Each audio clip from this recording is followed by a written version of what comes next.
Hello, and welcome, ladies and gentlemen, to episode 5 of the Bookwalker.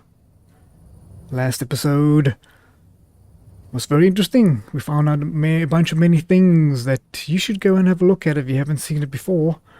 But this is the last episode, I think. I think we have one book left. Let's go and find out. We've just delivered the parcel for the current book. Oh. Alright, we sigh.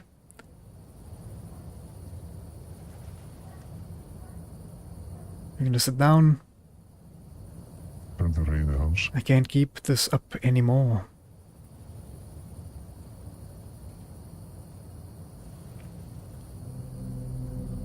Two minutes later.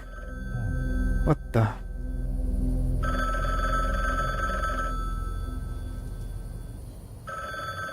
Is that my phone or is it someone else's phone?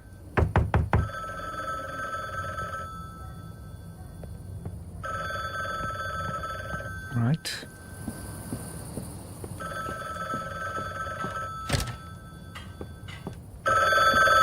Okay, it is mine. It's loud, eh? Hello? There's an urgent job. I'm not... No, you're taking it. I think I've had enough. I don't want to do this anymore. Silence. Etienne, it's your last job.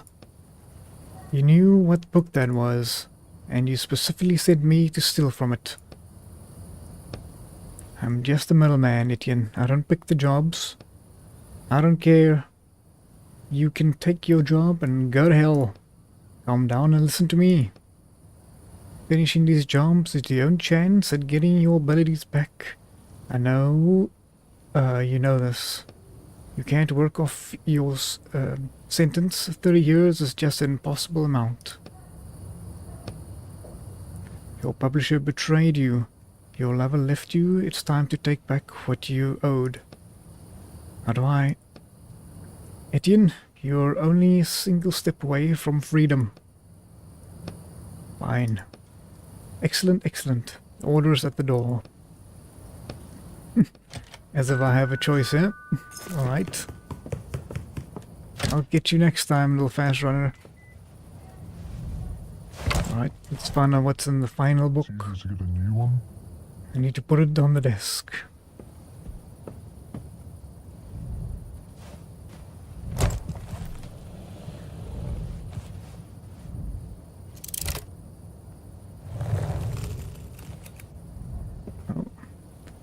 The Heart of Sand.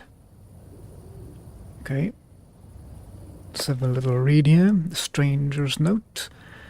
The contractor agrees to infiltrate the book Heart of Sands by Samantha Murray and extract the item, the Weather Controller. The commissioner agrees to pay a negotiated sum upon the fulfillment of the contract. Except from the book, and so I was expecting a significant emphasis on classicism, on the difference between the lives of people in the upper district and the train-dwelling nomads. However, in writing the upper districts as a sort of retirement home rather than the upper-class sector, the author avoids these themes, which I found immensely disappointing. Alright, let's see if we feel the same way. We gotta find what we're looking for. A weather controller. Right, that might be big. It's probably not giant. Let's go find out.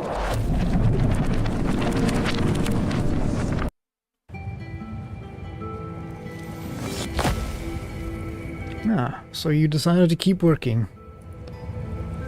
Seems I don't have a choice. After everything that happened, how did they manage to convince you? Or was another month passed since I last saw you? They spent whole months convincing you? Not quite that long. You literally had to erase your own character. I'll write a new one. Ah yes, I forgot your feelings towards characters. I don't have any feelings toward characters. Just because Amanda left you doesn't mean that all characters are now bad. She has nothing to do with it. I really thought about giving it all up. But the client is right. I just need to finish my last job. Even if that were doing makes me feel sick. If they get rid of my shackles, I can write my own book, putting it all behind me. You look at the floor, tired. Just help me finish this one last time. What are we looking for? A weather controller. A device that can control the weather. Seems so. Would certainly come in handy here. You look around. The air feels like it's at least 100 degrees, if not 120. Okay, let's get to it. What's making that racket? A small light is blinking on the radio panel next to a worn-out accept call button. Alright.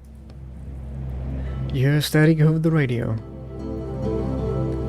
Lindev Jr. speaking. I'm taking over the senior meteorologist too soon, unfortunately.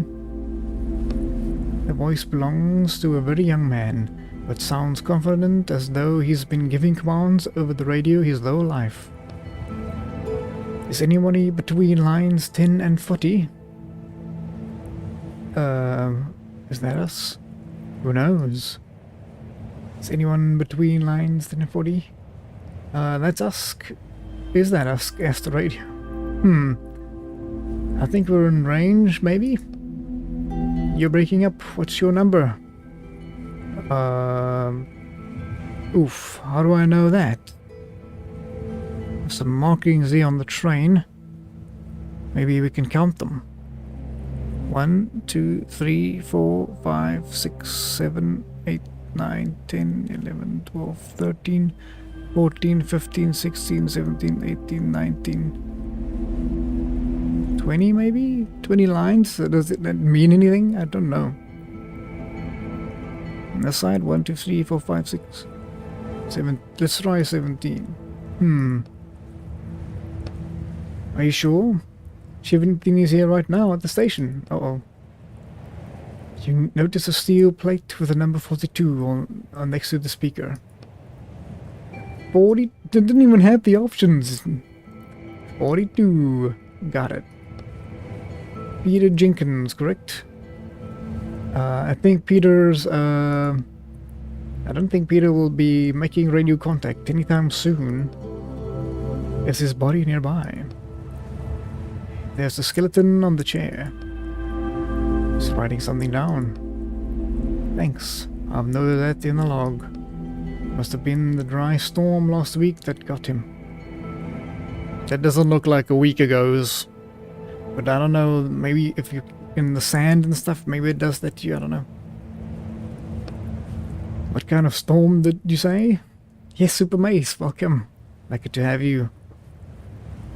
Playing the Bookwalker, and we are on the final book. Congratulations, you the new operator of 42. So I'm obligated to inform you that there's a death storm forecast between lines 10 and 40, so you should head towards town. You can take shelter there. A death storm? You may not be able to see it from your position yet, but it's showing up on my instruments already. What happens if we get caught in it? Are you not from around here? Are there no storms in your zone? You could say that. I'm not from here. He's writing something down again. In a dry voice. If you get caught in the dead storm, you die. Alright, I'll try to get to the train moving. Good luck. Thank you. Alright, let's click on the dead man. Maybe he has something. He has a train key. Tag on the coat says Peter Jenkins. Well, thank you, Peter. Let's click on the train controller. We can start the train. There's an old photo. Ah, it's a photo of a woman with her blonde hair in the ponytail. It could be the former operator's daughter, or maybe his wife. We could try and start the train. But I normally want to look around quickly before we do that. Let's see this car door, train car door at the back. Oh, a locked crate. We need a crowbar. Wooden crate, the kind is easy to open with an ordinary crowbar. Oh, Jenkins' journal. Oil canister. I think there's an operator's possession. Either written in unknown language or really awful handwriting. Some could say my handwriting is from another language. Let's see if there's anything we can craft yet. We need crowbar, we need tools and crowbar parts. Yes, let's see if that way down goes somewhere interesting. The outside. The desert. Oh my, shaking. Oh, there's something out there. We can move it. Okay, there we go. Some metal.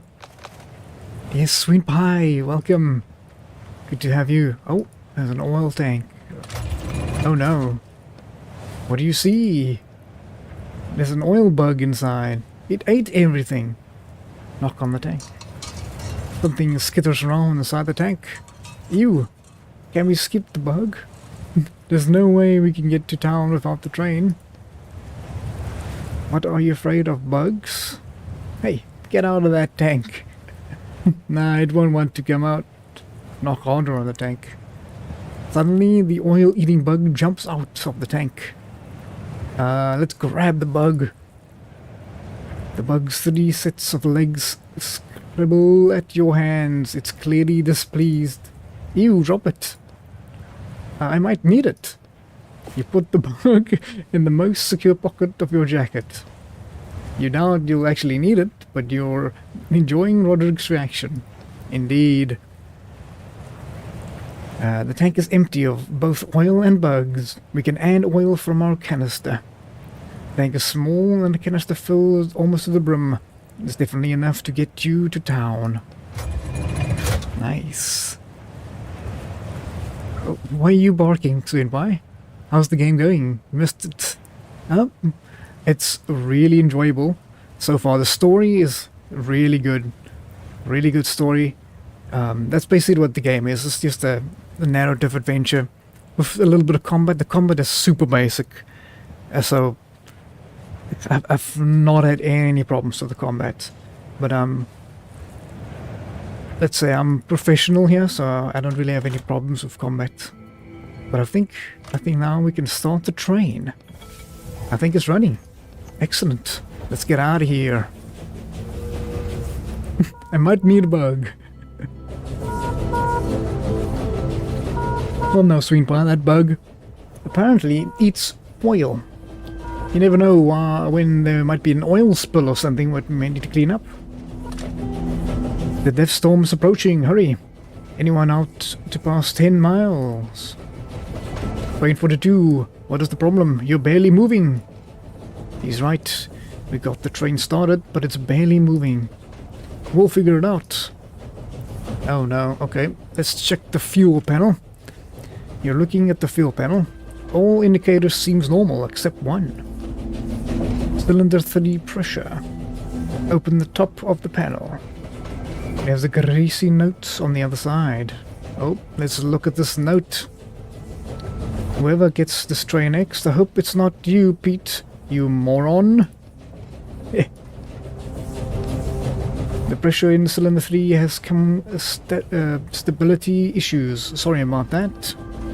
Actually, no, I'm not going to apologize. By the time you're reading this, I won't care anymore. Deal with it yourself. Just kidding. Try hitting the panel, that usually works for me. Good luck with the train. Well, you should definitely be able to do that. What are you gonna do? You're gonna hit it lightly? You hit the panel with a measured force? Nah, we're gonna hit the panel as hard as we can. Something inside clang. Something inside cracks. The train starts slowly picking up speed.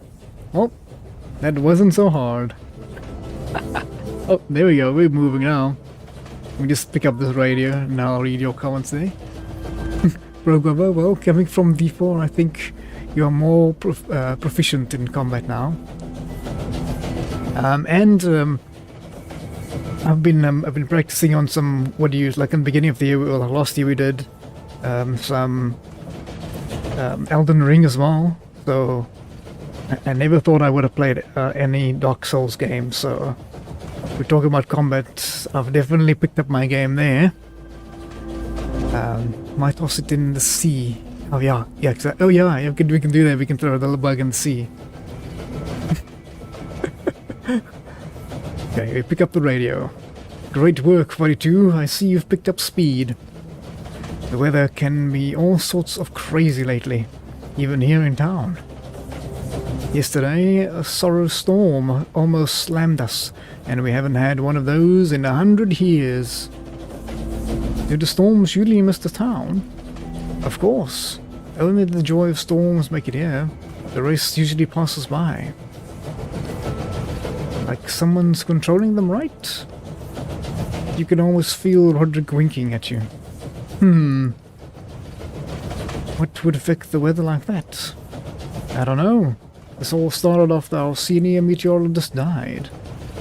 Come on, ask him about the weather controller already. It's obviously in town. Hey, have you ever heard of a weather controller? A what?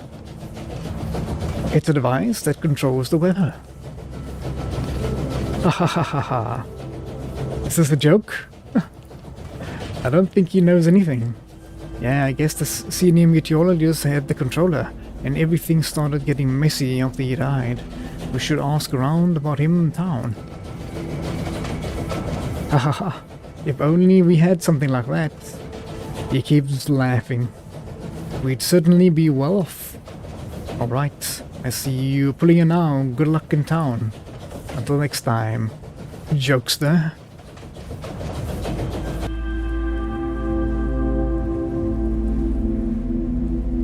Alright, let's get out and let's go see this town.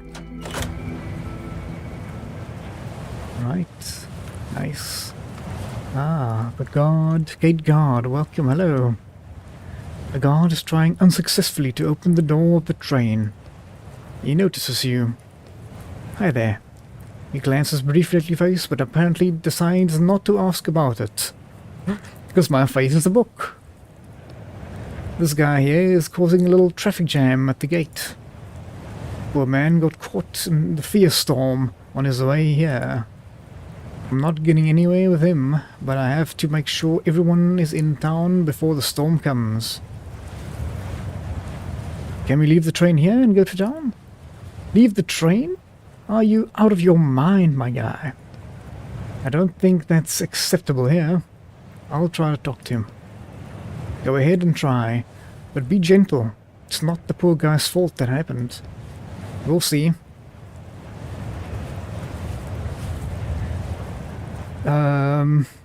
Hey friend, you there? Yes. Calm down now, I'm from train 42. Jenkins? Is that you?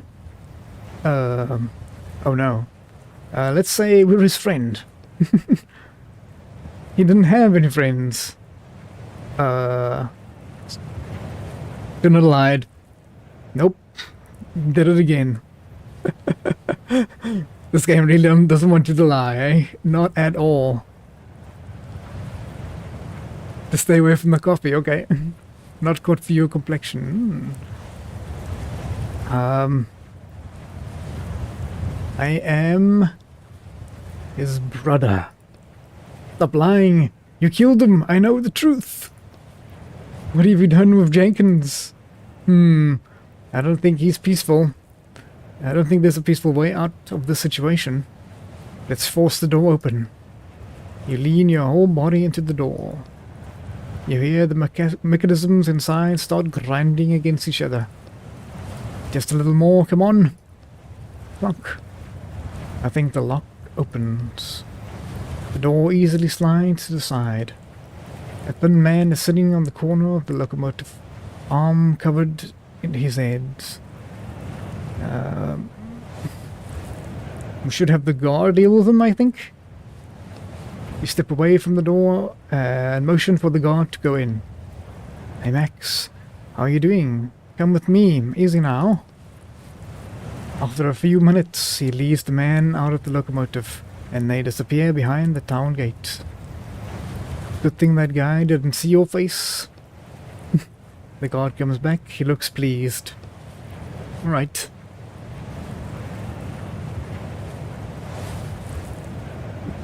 We went deep in there. Yep. Like, if you make like one little thing in this game, one little small like line that you just have to stretch it. Oh my. Hey, thanks for the help. I took Max to the infirmary. They'll look after him. Will he be okay? Probably not. People can't usually go back to normal after a fear storm. They won't transfer his train yet, but stay in town if you can.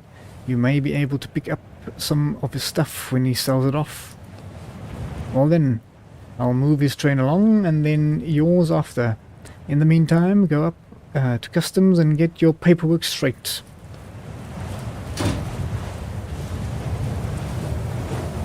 Yep, we avoid the conflict. We are professionals, yeah. We don't mess around here. Alright, where are we going up? We're going up there to customs? Alright. Take care of my number 42 there, if you don't mind. Oh, there's some maps here. These look like different maps of the area. The inspector sitting in the cold, dark office. He looks up at you and, in a borrowed voice, says, "Train number? It's technically not my train. Did you arrive on that train?" "Yes." "So that's your train." "Alright. 42. The inspector digs through some papers. "Are you Ronald Miles?" "No." "Did you find the body of Ronald Miles?" "No, I found the body of Peter Jenkins." So after Miles, it was transferred to Jenkins. He writes it in his book. "And now," the inspector looks up at you. We didn't kill him." We'll just say our name is Etienne, which is my actual name. "Yes. I'll write that down." No more lying anymore. No more lying. Wearing a shabby coat with a strange rusty cage hanging around his neck. It's not shabby. His face. He looks at you, then looks down again. It's apparently disfigured. Oh ho ho. You aren't too good looking yourself? The inspector doesn't react. "Here's your ticket." He hands you an old yellow ticket which looks like it's been passed around for years. "One standard town visit, 2 hours. Can I stay any longer?" "You must sell all possessions belonging to the train's former operator before you leave town. Make that your top priority." "I thought they were mine now." The inspector looks at you silently, trying to understand whether you're joking or you really don't know how things work around here. "The train is yours, the possessions are the people's." "And what happens if I can't sell them in all the 2 hours?" "The items will go to the people." "Okay, makes sense, thank you." Go on through the door. He opens the turnstile. Oh, there's a little table here. Anything on there? Oh, some bread. I like it. Let's go to the city.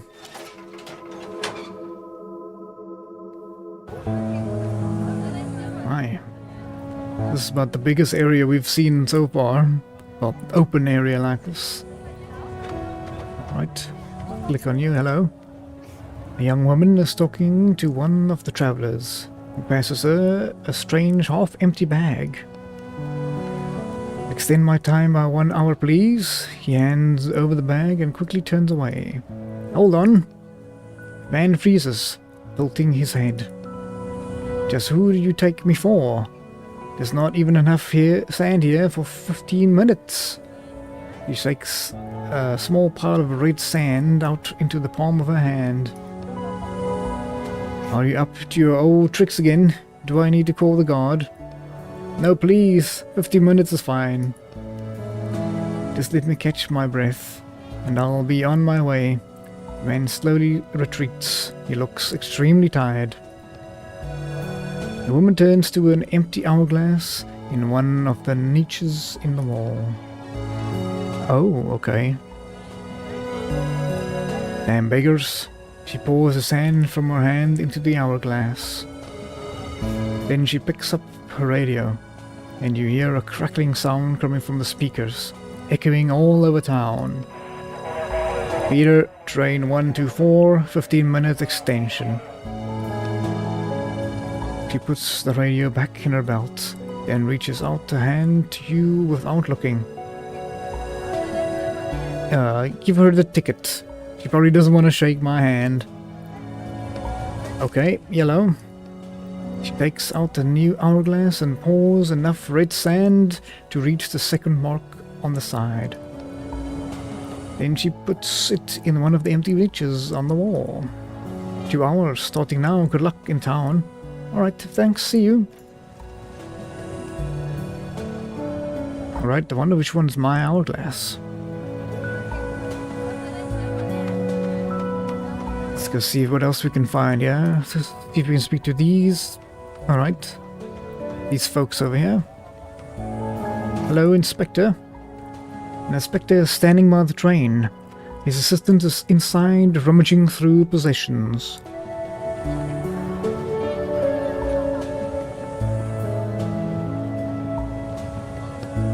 Oh, you again. The man encountered at the town gate recognizes you. Is everything okay? This is the guy's train. What was his name? Max, I think. Max, is he doing better? We can sell this, you hear from inside the train. I'd say there's enough to live on here. We'll split it up, I think. Max is resting now, and we're keeping an eye on his stuff. You look over his shoulder onto the train car. Don't look in there, you know what? He hesitates for a moment, then reaches into his pocket and takes out a bag of sand. Take this. You're a good guy. You help Max? Let us take care of things here. I'll take the bag. I think the red sand is important. Now get out of here. Don't interfere. The inspector turns around and loses interest in you. Alright, maybe this inspector, can I speak to you? This inspector is smoking inside the train while his partner does something inside. A melon seller, alright. Hello, melon seller. This merchant is desperately trying to get your attention. His smile reminds you of late-stage insanity. Hey man, hey, come over here. You got any sand? No, I'm looking to earn some myself. Oh well, I can't help you without that. I've been selling my heart out, but I still don't even have enough sand to fix my train. You look at all the melon sellers' train. There's a lot of things in this world you would call run down, but everything you've seen up until now is clean, sparkling clean compared to this train. My time's running out. I have half an hour left in town. All because of those damn guards. They gave me a penalty, those dogs. What am I supposed to do? My wheel is busted. Oh, I see. You notice the train's front wheel sitting at the 45-degree angle. He doesn't need to worry. With a wheel like that, there's no getting the train out of here in any case. I should get going. Right. A woman doing some laundry. The middle-aged woman is resting on the stoop of a train. The basin of the laundry, the children's clothes sit at her feet. She stares at your train for a moment. She sighs, then leans against the train door, which buckles slightly under her weight. So you're from train 42, huh? She grabs a cigarette and takes a drag. I didn't... Did you know the previous operator? Jenkins, yeah. He was my Oh. She gets up heavily and starts hanging the laundry, as if nothing had happened. I'm sorry. Are your hands clean? Take off your dusty gloves. Pass me the clothes. She nods at the basin and the diaper inside. Her nod sends ash flying from the cigarette into the pair of men's pants hanging on the line. Okay, let's hand her some children's pants. You take off the dusty gloves and pick up a pair of white children's pants. You glance at your hands for a moment. It's the first time in a long time that you've looked human. All that's left are the thin scars striping across your palm. They probably won't even fade. The woman takes the pads from you. Pass her a bunch of socks. You pile up your socks from the basin together and give them to the woman. But the woman doesn't turn around to take them from you. She stands with her back to you, not speaking.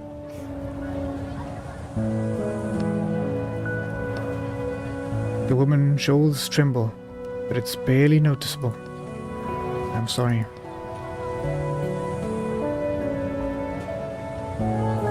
Oh my.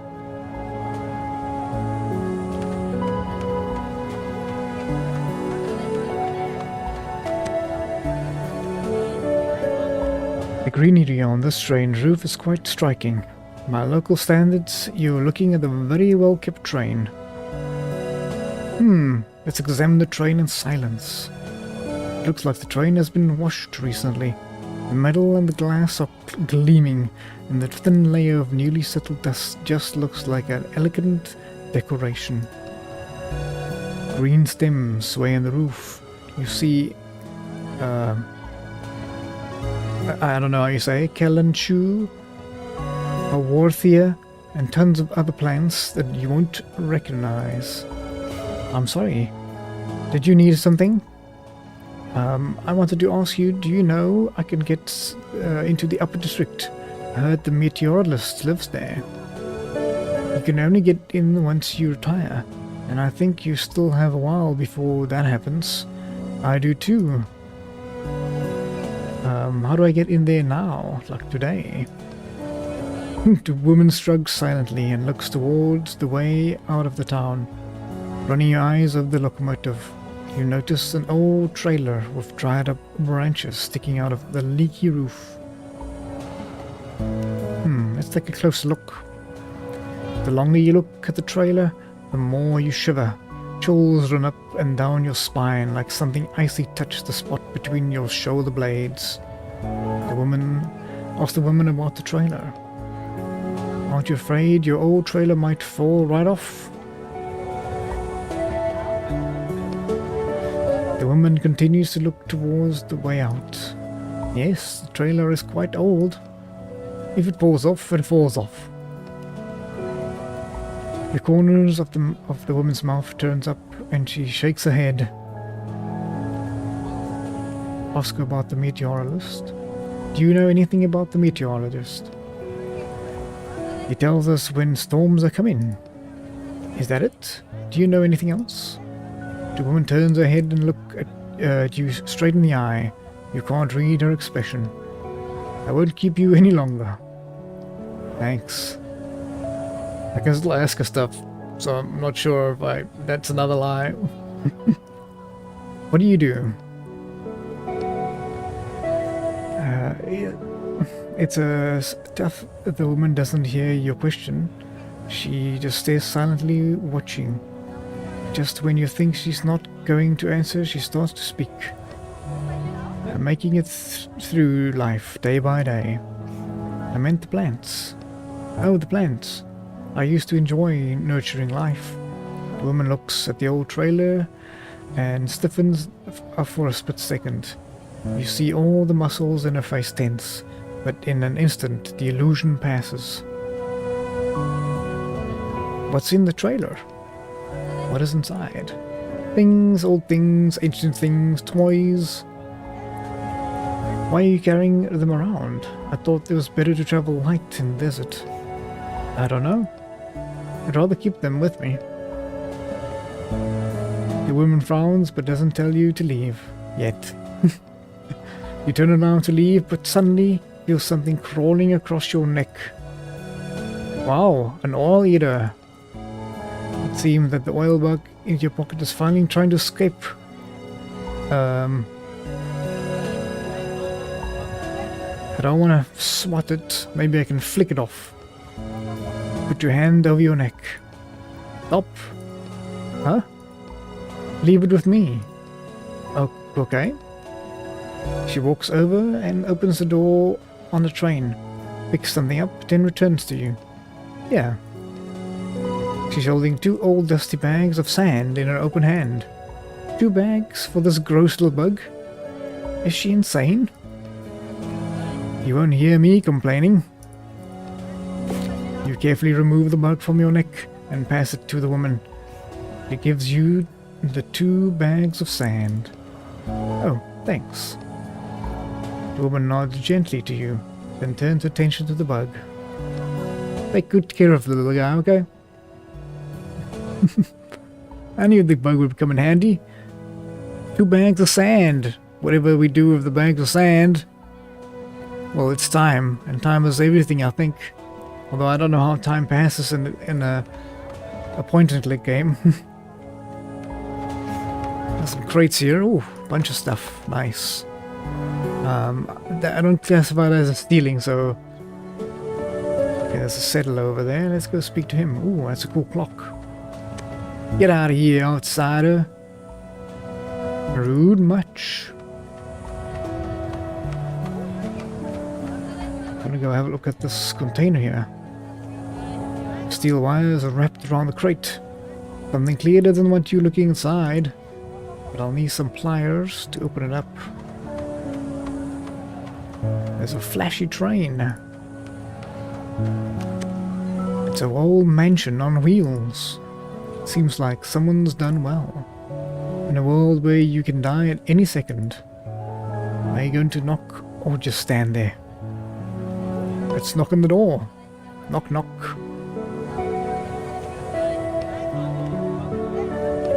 Silence. I can clearly see him watching us from the window.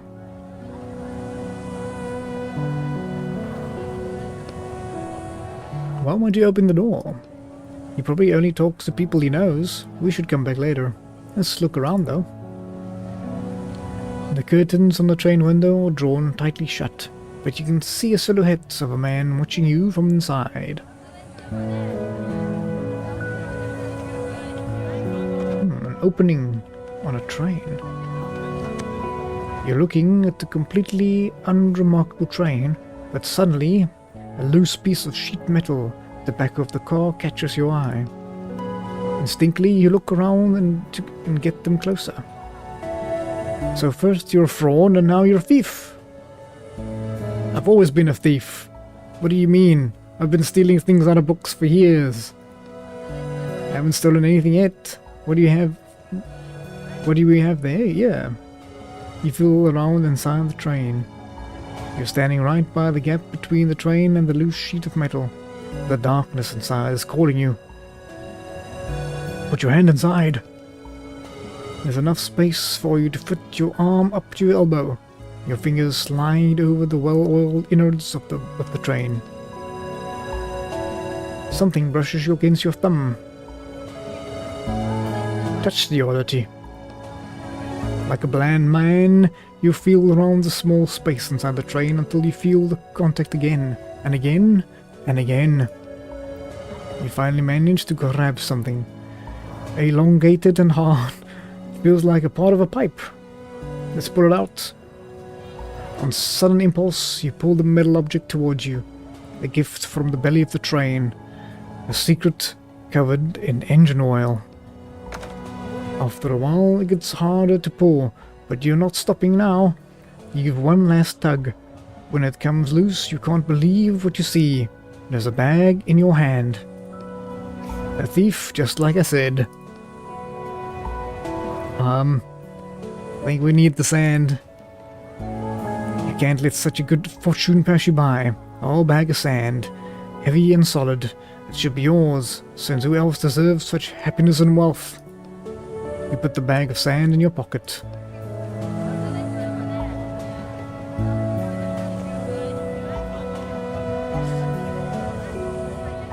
Surly woman. Alright, speak to these people here. The woman silently waves at you. Oh, she waves me away. An old man is waving at you so furiously that it seems like his hand might fall off at any second. I'll walk over to him. Oh no, get out of here. What do you mean? You were calling me over. So, go on, get. Up close, I can see that you only have 30 minutes worth of sand. The old man gives this burst angrily. Oh, he doesn't look particularly dangerous, but he probably knows a few dirty tricks. We'll just leave for now. Maybe if we find some more sand, he'll be more inclined to speak to us. The woman looks at you unkindly. I can't buy anything from the cellar. Maybe this angry man might be more... Okay, maybe there's a crate. Ooh, why do people just leave the stuff here? That's good stuff. Maybe this angry man has been more forthcoming than everyone else. Normally people in trouble are more likely to hear you out. Open suitcases are strewn around the train car. A man is washing something in the metal basin full of dark red water. He's washing so intensely that you can hear the fabric ripping. He has an impressively large fang from some unknown animal hanging around his neck. He stops washing and shoots you a mean look. A cage around your neck, is that some kind of new trend? You hear clear dislike in the man's voice. Let's just keep going. We don't need any more problems. Is he washing out blood? Who cares? We're just passing by. Keep going, keep going. Maybe I should tell... Hey! Suddenly, you feel a powerful yank down near your neck. You look down to see the man's wet hand grabbing Roderick's cage. I had a trendy friend once, always bragging about his sand bear fang. Damn it, you grab the cage too and pull it towards you. But the thug, but I thought him of some manners. One punch, too. He looks at you with bloodshot eyes and keeps trying to pull the cage toward him. Cage hinges start making an unpleasant crunching sound. Or is that your neck? I'll have to try and knock him off his feet. The man easily dodges your attacks and pushes you away from him. It appears a real fight is about to start. Oh, here we go.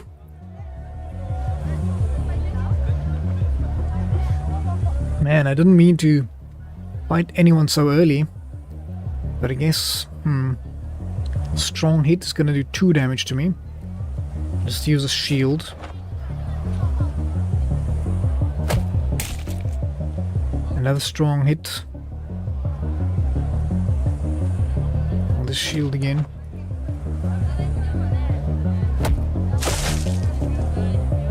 Is he just strong hitting? Okay. I'll just do a slash then.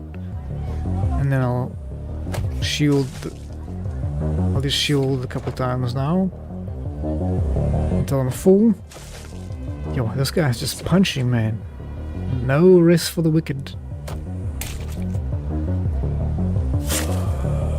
Okay, that actually went pretty well.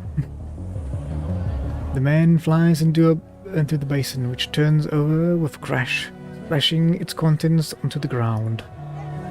What a sick bastard. Are you okay, Etienne?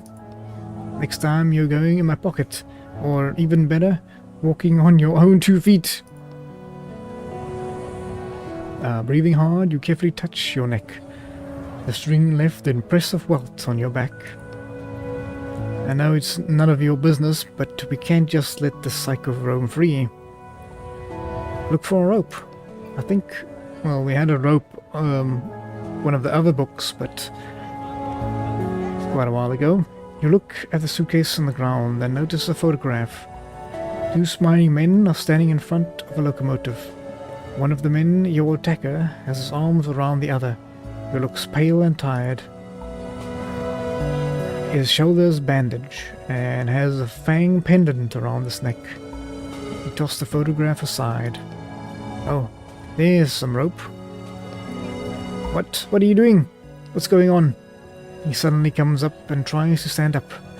The anger is gone from his voice, and now he sounds scared. Nothing's going on, everything already happened. The man spots the photo on the ground, then his eyes move to the bloody clothes nearby. Suddenly his face changes. Henry, oh no! Did I do this? He falls to his knees. And for what? He looks at the 2 bags of sand on the ground which fell out of his pocket during the fight. Get these away from me. I can't look at them. You pick up the bags of sand. The man falls to the ground and starts crying. Let's go. We should leave him. Yeah, he must have...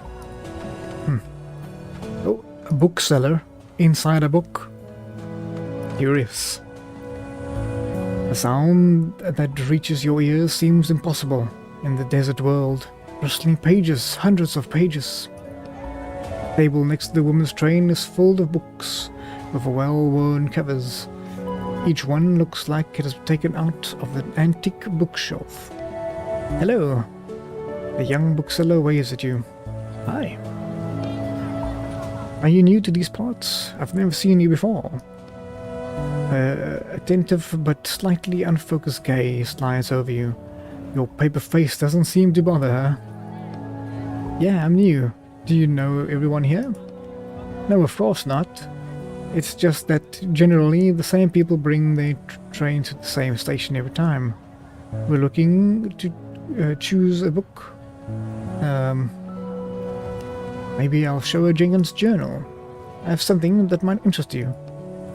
The bookseller tries to look uninterested, but you see your fingers trembling as you hand Jenkins' journal. Notes. Interesting. Yes, very interesting.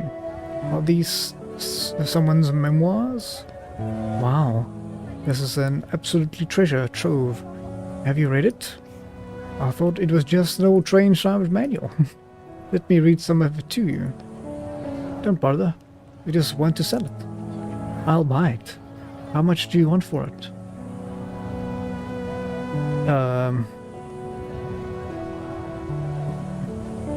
You look appraisingly at the bookseller. She's definitely hooked. Time to lick some sand for your work. Oh wow, I don't know how much it's worth. I have no idea. Definitely not 2 bags of sand.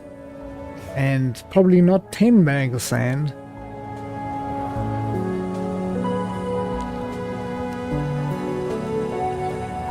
I don't know. If I say 10 bags and she's like, nah, you greedy. But what if I say 5 and she would have given me 10? But I think 5 is good. Don't be too greedy now, Huey. 5. Oof. I'd be glad to give you 5 bags of sands, but then I'd have to leave town right now. And I still have so many books to sell. Would you lower your price? Sure, we can... I would have done like 3 bags, but 2 bags. Well, I wasn't planning on spending that much, of course, but that's a fair price. The bookseller disappears into a train, then returns with 2 bags of sand. They have yellow letters in a language you don't know embroidered on them. This is for good luck. Yeah, thanks. You should have found out what was in the journal. It might have helped you understand this world better. I thought you could help me with that. Haven't heard much useful advice from you recently, by the way. Wow, rude. We can click on him and ask him, what should I do now? It would be a good idea to talk to the locals. We need to figure out how to get into the upper district. Is there still someone down here? An irritated man. I'm not buying anything, leave. Oh, a prospector. How's the gold digging going? Hey, are you a digger? I sure am. Need work tomorrow. I want to dig up a building on Malta, but I can't do it myself. Of course, what's your plan? I started digging from the top. Got from the 20th to the 7th floor, but the lower floors are hard work. The sand packed tight and it's a pickaxe job.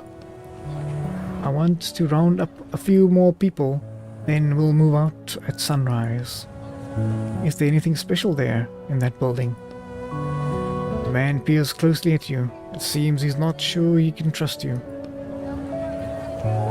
There was a gun store on the first floor of the building. He works in all... the work is all that should concern you. I'll pay you, and what's in the building is none of your business. You in or not? I'll think about it. Think then. He throws his cigarette on the ground and turns away from you. Is he going to start the riot in town when he gets his hands on the weapon? No, he gets caught in a firestorm out in the road tomorrow. I should get going. Shouldn't we tell him about... I think I might have tried to warn him about that storm. Let's see if we have enough bags of sand. We have 8 bags of sand. Is that enough sand? I don't know. Flashy train. Still doesn't want to speak to me. Maybe this guy now.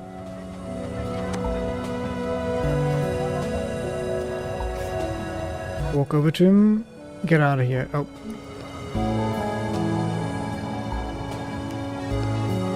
Let's maybe ask these guards.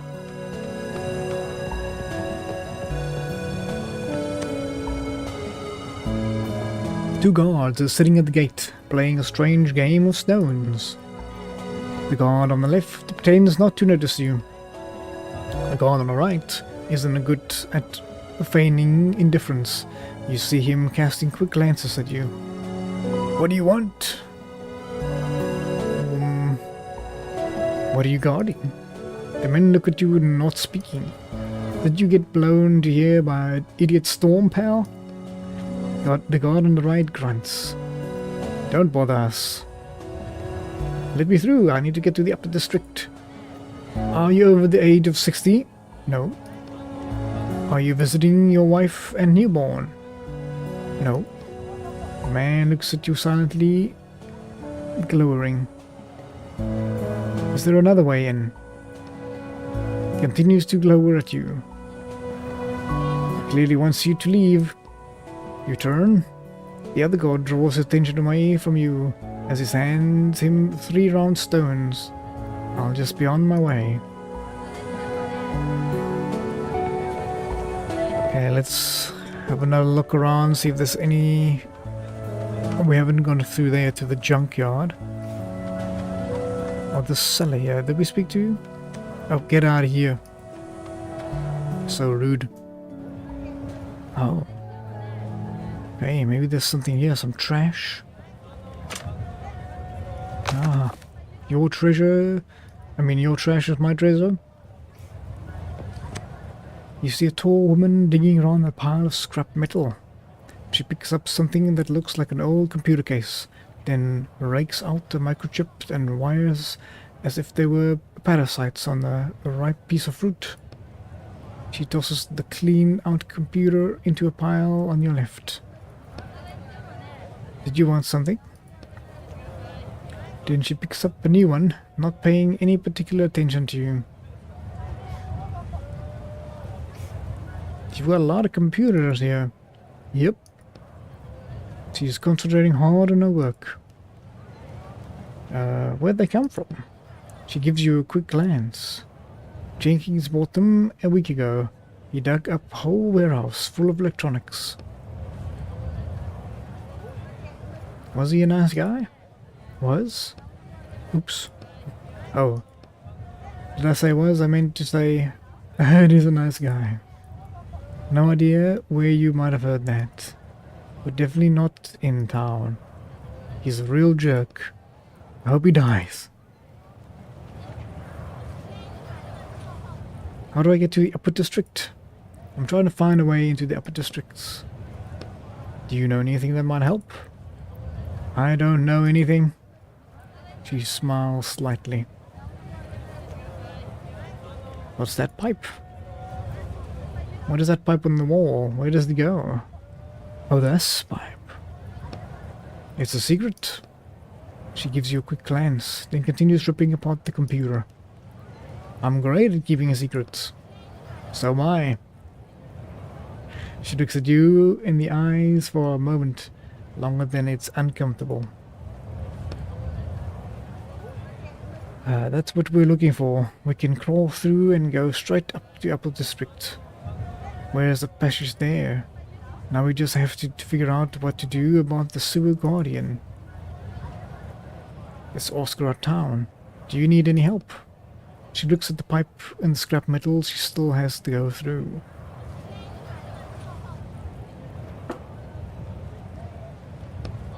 For money, actually for sand. The woman smiles. I'm getting paid pretty well for this. I don't want to share my earnings with anyone else. Who's paying you? Do they have more work? But maybe something's a little less dusty. I'm not sure. He looks over from head to toe. Stand up straight and puff out your chest. I don't think they'll have any use for you. But you can go ask Mr. Nariano yourself. He lives in the middle of the square. Nariano got it. Thank you. She responds with a sour smile.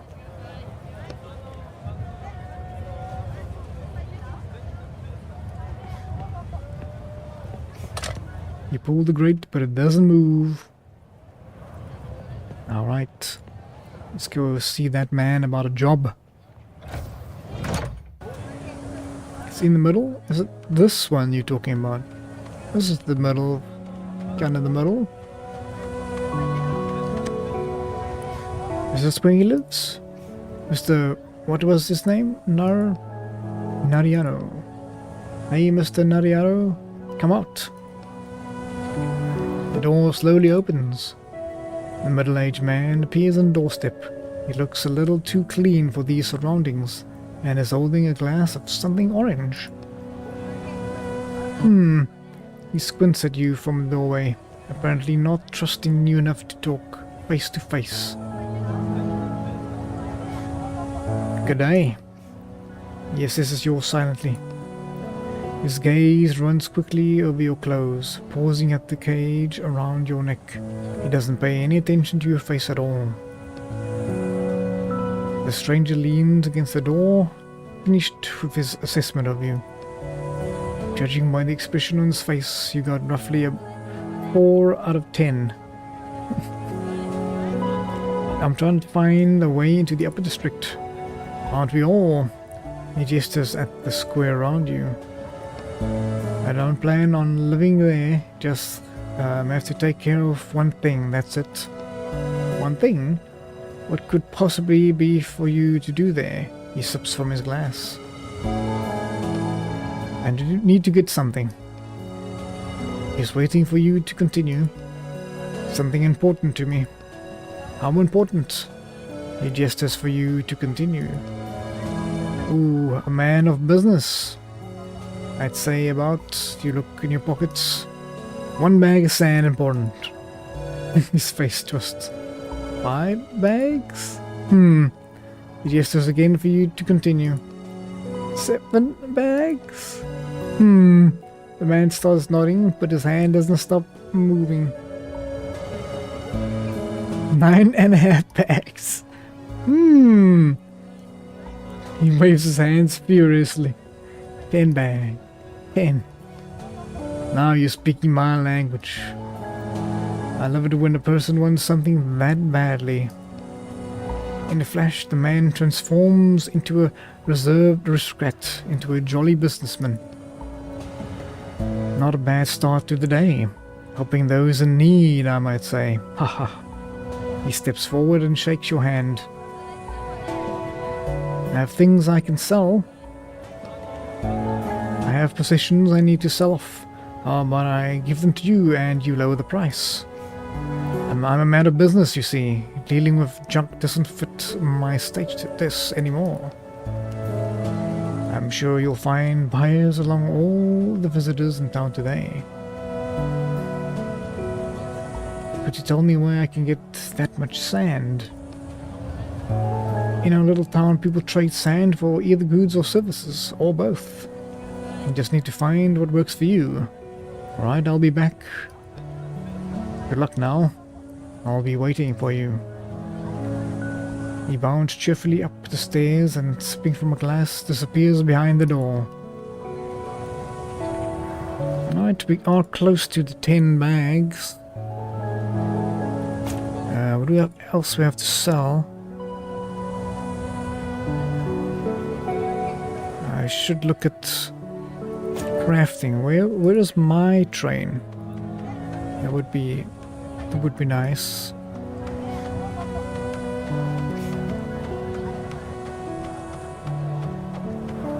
That's where the new one came in.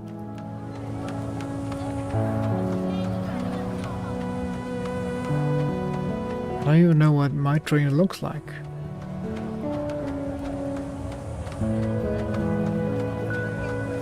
Oh, finally. Man sleeves bears the little letters CS next to an hourglass symbol. And you are? You keep looking at the letters. CS, trying to think of what it might stand for. Custom service. From the custom service, I just finished going over your stuff in here. Oh, this is my... Oh, there we go, that's my train. You need to sell everything that belongs to Jenkins before your time in the town is up. Anything you don't sell will be confiscated when you leave. Yep, they have warned me already. And that...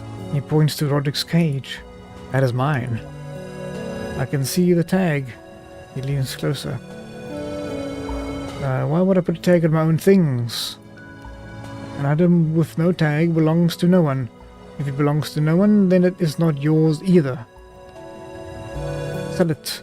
He writes something in the notebook. What the hell? I'm not selling my friend. He reaches for the radio on the belt and then looks at you questioningly. Pull it. Let's try and solve this peacefully. No. Custom officer quickly picks up the radio. Train 42 penalty. He watches for your next move. I'll take a step forward. Minus 10 minutes. I'll take another step. Minus 20 minutes. Let's not do this, please. Take the last step forward. Half an hour penalty. I'll grab him by the coat. 15-minute penalty. I'll rip up your whole damn book to save this cage. Do you understand me? I'll find the writer who wrote your sorry ass. I'll find his grave. And you know what I'll do to his grave? Custom officer doesn't seem to be following. 1 hour penalty. Attention. Train 42 penalty minus 1 hour. Customs officer tosses a folded up trading tent at your feet. Ever done this before? Nope. Unfolding the tent signals that you're selling goods. People will come and buy from you. And you make that what profit you can. And in half the sand at the entrance, he points at the women checking tickets. Do what you want with the rest. Good luck. After that, he's like nice and friendly. Okay. Maybe we can get inside and see if we can. So I think we had a. Oh, we can. Okay. Ah, perfect. Crowbar, lockpick. Oh, I should have gone the pliers. Ah, I messed up.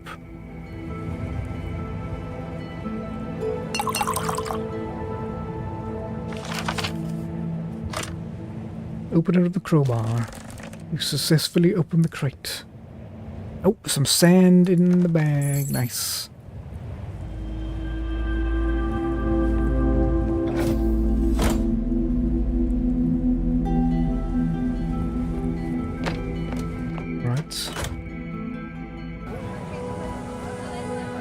Right, okay, there's the dismantled counter. Okay, maybe we should set that up.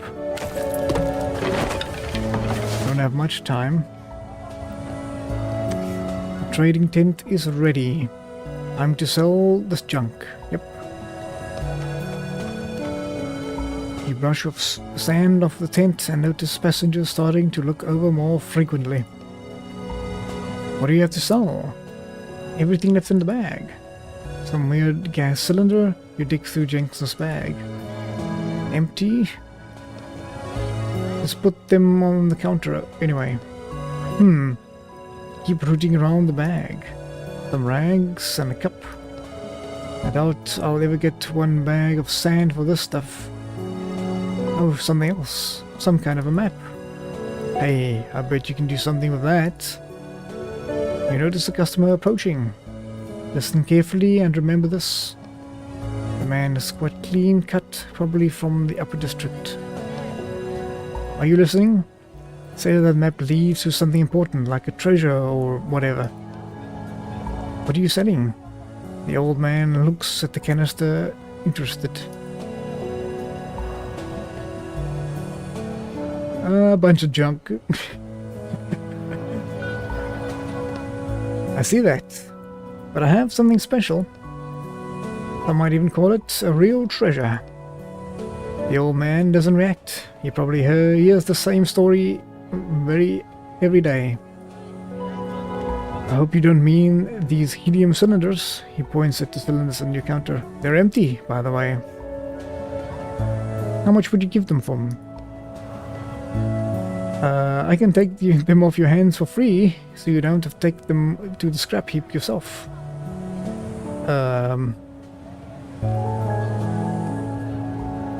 If you want them that badly, they must be worth it. No way. Your choice. What about this map? I'll show you a part of the map. Continue. What more could I say? 10 bags of sand and the map is yours. I can't just pour out 10 bags on a map that leads to who knows where. It leads to treasure. Which treasure exactly? You tap on Roderick's cage. I'm thinking. A map to water. To a pile of sand. A pile of food, shelter. Well...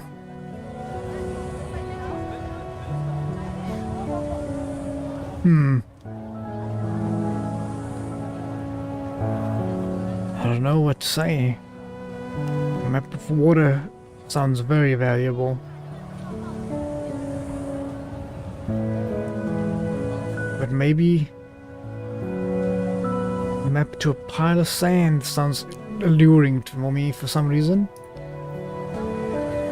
What's it doing outside of the town? Well, customs won't let you in with your own sand, so why the hell would I need sands out there?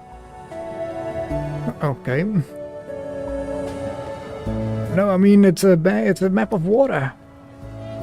The old man takes a flask of water from his belt and suddenly takes it to drink. What's that you say? He wipes his mouth on his sleeve. Oh right, I think I read that they give out water for free in the upper district. That's my fault. Map to a pile of food. What food? You're trying to say there's food just lying around in the desert? Nope. I mean it's a map to a shelter. Ah, you know about the shelter too. He ever so slightly looks around. Huh? There's a lot I know. You try to sound convincing. 10 bags you say. I'll give you 5. But if the shelter isn't there, I'll come back and give you 5 more. 5? Whack. Right 2. You... With this, he shows you a small club on his belt. It's a deal! Oh, great, we have some sand already.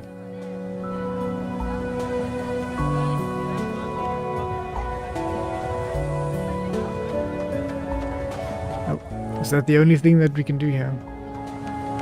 Okay.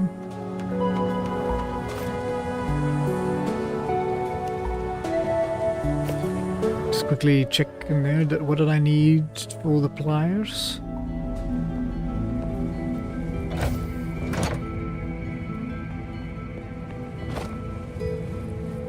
Need one tool.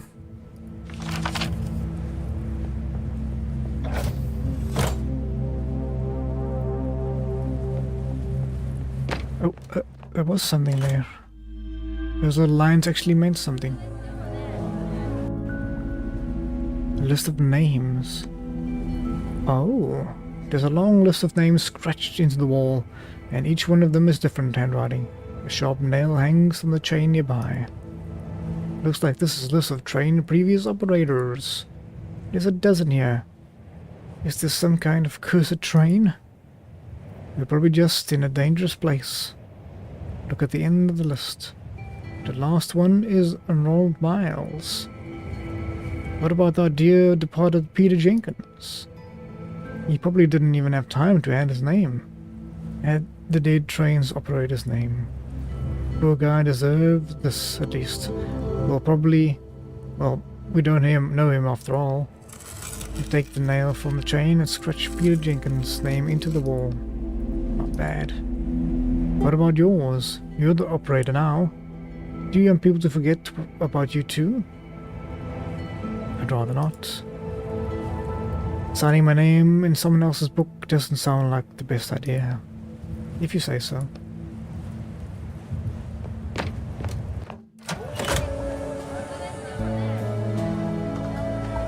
Okay, I want to quickly go to this guy quickly before I go hand in all my bags of sand. The old man is waving at you furiously. Let's try it again. Nope.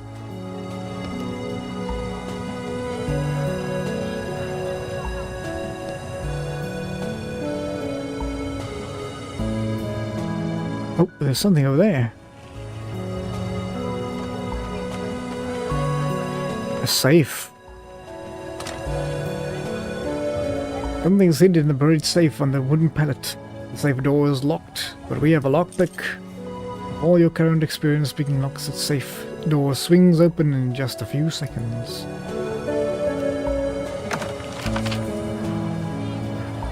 Shame we didn't get a tool in there.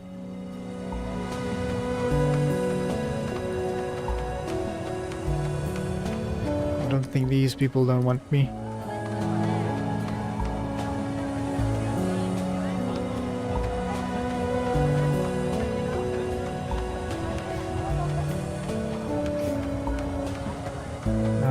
Guess we go... The only place that I can think of is over here. I have the 10 that I need. Here are your 10 bags. My dear friend, wonderful, wonderful. He jumps down from the entryway like an excited child. May I? He looks at the bag, ignoring you. Go ahead. Wonderful. He counts the bags. He counts out 2 while he hands back to you. Give these to Janine, the woman who does salvage work at the scrap heap. Tell her Mr. Yanio sent you. He scoops up the remaining bags and starts to head back into his home. Hold on. So it only costs 2 bags to get into your district and you're just keeping the rest for yourself? Just because you know Janine? It truly is a pleasure doing business with you, my dear friend. Come back any time. He disappears behind the door. Mm-hmm.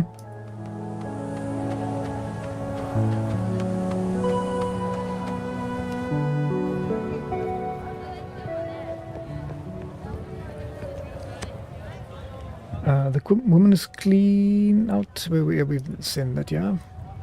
She notices 2 bags of red sand you're holding. Now Mr. Narino's doing.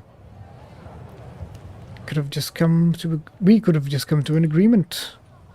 Why didn't you just say anything? Mr. Narino is much better at those conversations. Good for him, but I had to pay 8 bags for sand for that. Sand comes, sand goes. That's what we always say. He smiles. So how's Mr. Narino doing? He's 8 bags of sand better now. Hasn't lost his touch. Let's go. Hold on. Once we leave, we won't come back here. Are you sure you're ready? I guess so. You toss 2 bags of sand at the woman's feet. Let's get to it. I don't have much time. Train 42, your time is up. Prepare to leave town. I repeat. Well, looks like you're too late. Is that a joke? I already paid you. The damn guards are about to come looking for me. And you're... She looks at you silently, smiling. I'm kidding, let's go. Terrible time to make a joke there. He clears away the small heap of scrap metal from against the wall to pull the lever there. It's open. I'd hurry if I'd be you. Jump into the pipe.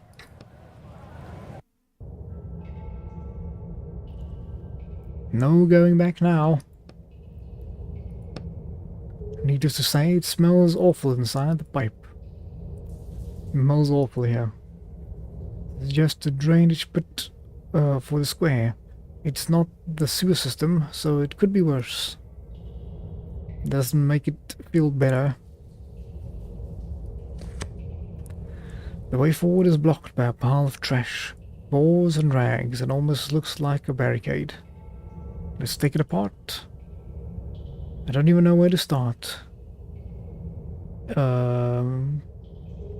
apart the boards.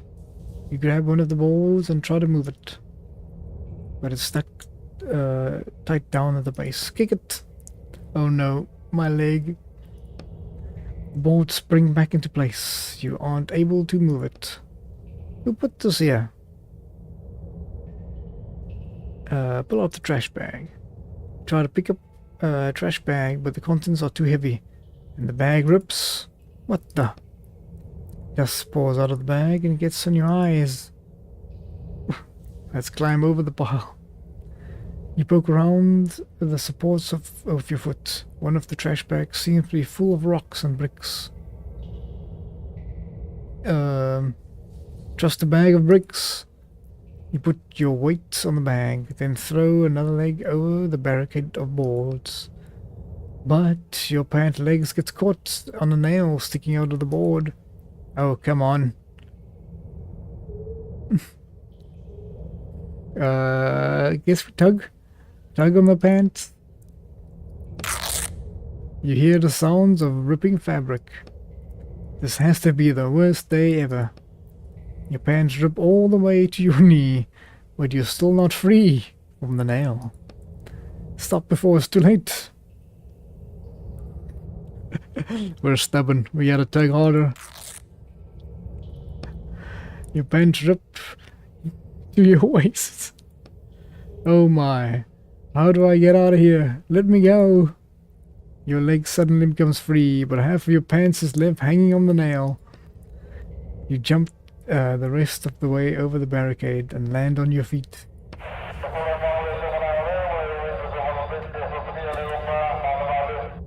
You hear a voice over the radio somewhere up above.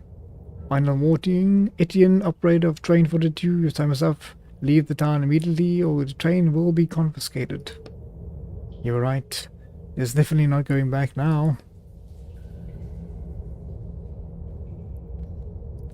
Another trash barricade. Your path is blocked by another pile of wreckage. This one has tons of broken glass scattered around it. I'd be more careful here.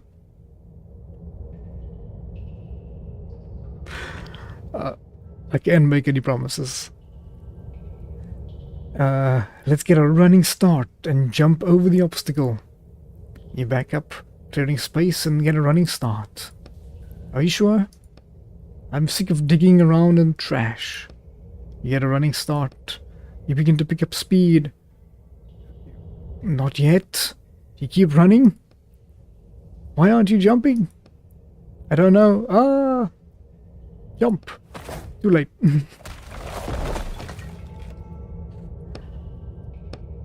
Are you alive? You broke down the whole barricade with your body. I felt it. Are you in one piece? I'm not sure. I think my shoulder is... You stand up with some difficulty. Oh, I look fine. Another trash barrier. I think this is the last barricade. Well, it's not like I can get any dirtier. This is Lindeef Jr. speaking. The Joy Storm is approaching. It will hit in about 5 minutes. A Joy Storm. You could certainly use one of those. After this junkyard, even an ordinary storm would make me happy. The pile in front of you doesn't look particularly big. I don't even care anymore. Charge straight into the barricade. I feel like you can probably just step over. He's right. Step over the pile. You carefully lift one leg over the pile, and then quickly find yourself on the other side. That was easy. It took me 2 minutes to climb over it. Oh, come on, hurry and get outside. Leave the sewer. Aren't you forgetting something? You don't feel the draft at all. You look down and see your left pant leg ripped to the waist. Alright.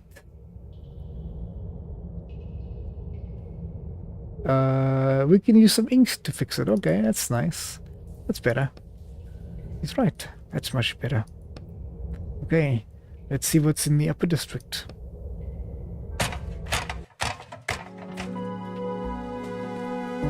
Alleyway.